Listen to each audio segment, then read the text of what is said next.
Hey everybody, Danny Maude here, and thanks for joining us today. We're going to focus on how to, in a sense, help you stop swinging over the top. I don't know if you've had some lessons in the past, or some people have spoken to you about your swing, about this type of motion here where you're swinging over the top. Some people even call it out to in on the way down. It kind of leads to pull shots, slices, and sometimes the occasional shank.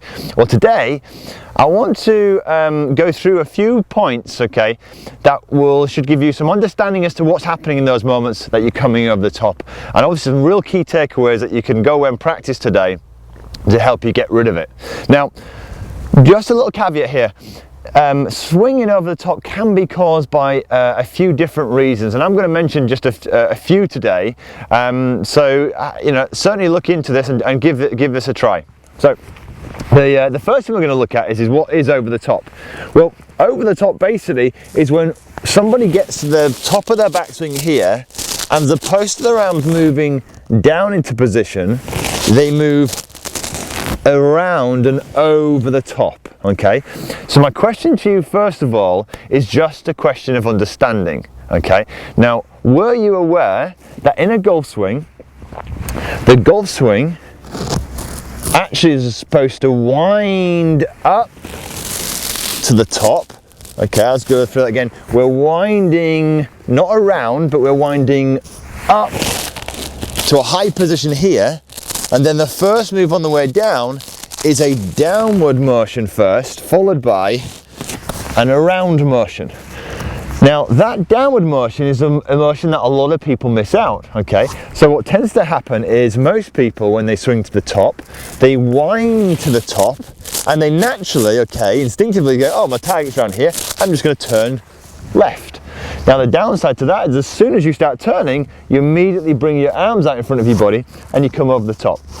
So just the first thing, just understanding. So the first thing I want to take away is understanding that the swing is a winding up to the top of your backswing here where your hands are nice and high, and there's the first thing, for the first few inches, there's a downward motion here where basically the quick checkpoint here is that your right elbow starts to move much closer to your side here, and then we work around.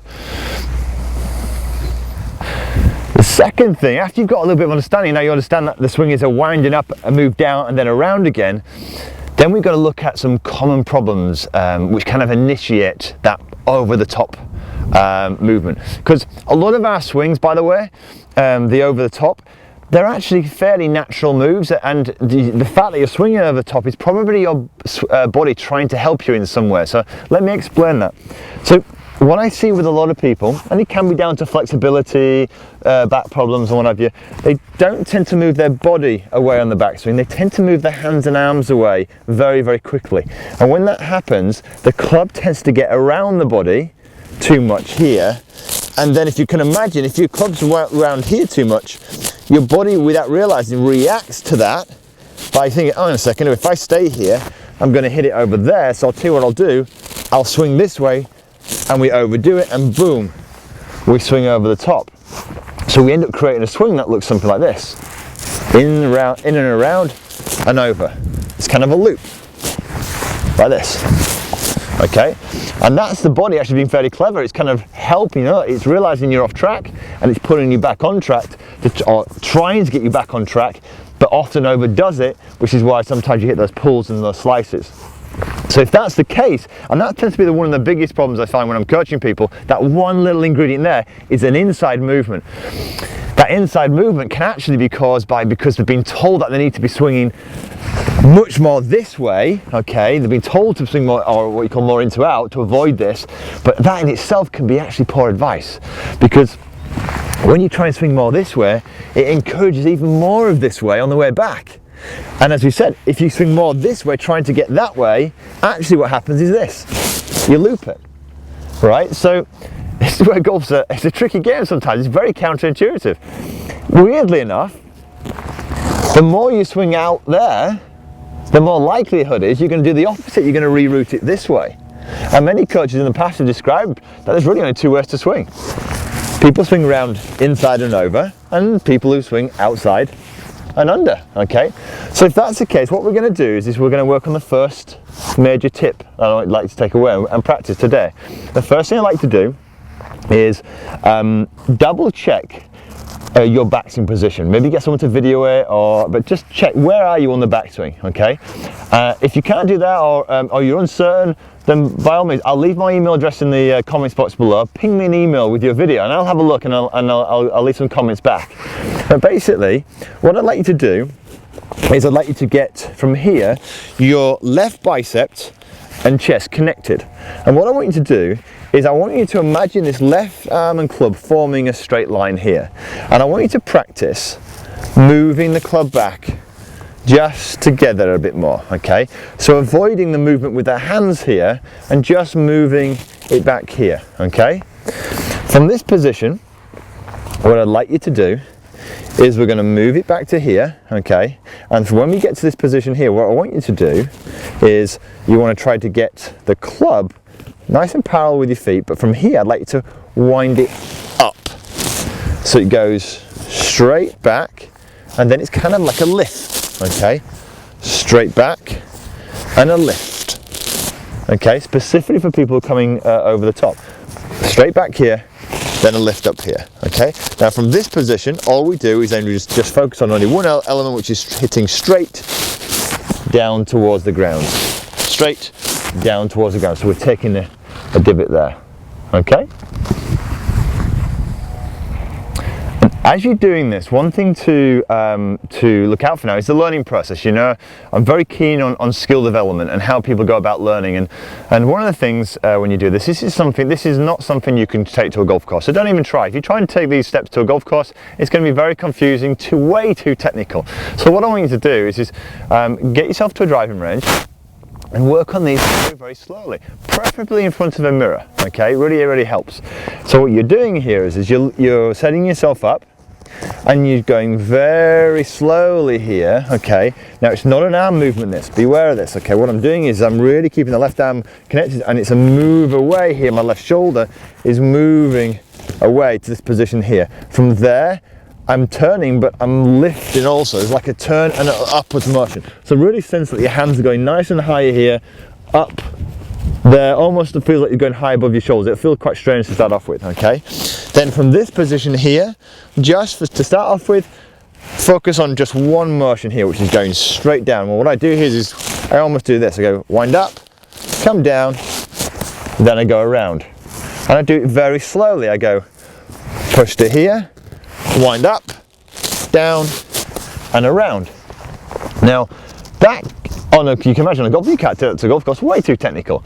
But what you're doing here is you're just getting a sensation of the swing and how it's supposed to work. Something for the driving range. Take it steady. Maybe do 2 practice swings where you go up, wind up, down, and around.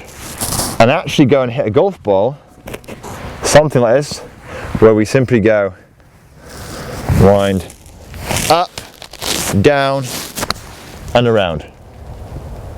Okay, so you're hitting that, that's probably gone 40 or 50 yards. That's all we're going to focus on to start off with, where you're getting that sensation of the club working on this path on the way down as opposed to the over the top motion.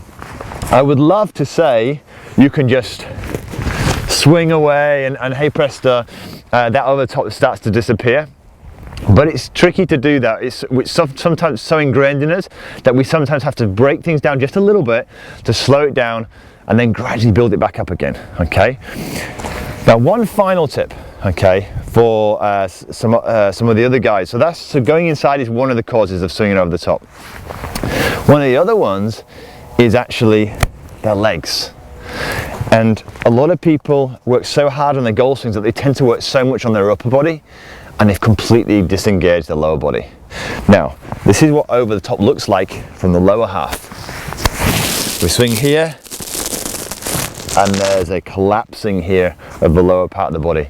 So what I'd like you to do is just really simply this. Start hitting some golf balls, really simply. Just feel the engagement in your legs here. Start to move back, and I want you to feel like you're going to create some athleticism in the legs. So completely forget about what's going on in the backswing here, downswing and everything. Just feel like you're getting some athleticism in the legs and you're driving into the ground. You're not sliding around, you're not spinning out. Here, for instance, when you spin, your weight's going to your right side. We're really feeling athleticism in the legs, and you're just bouncy, bouncy, back and through, and you're really sensing those legs are just active in that golf swing, okay? And I'm not saying active in side to side, I'm simply they're just being used, okay? Have a practice with this. As always, this is a tricky one, okay? And I'm going to produce some more videos on swinging over the top, and I'm really keen to answer any questions and create videos specifically for you. So in doing that, what I want you to do is I'd like to leave some comments in the comments box below. Please share it with your friends. The other thing is I'll leave my email in the comments box below as well, so please ping over your emails of your swing, and I will absolutely get back to you, certainly within 7 days, with some pointers, and I might, if it's okay with you, include you in some of my later videos. Until next week, have a great golfing week. Cheers, bye.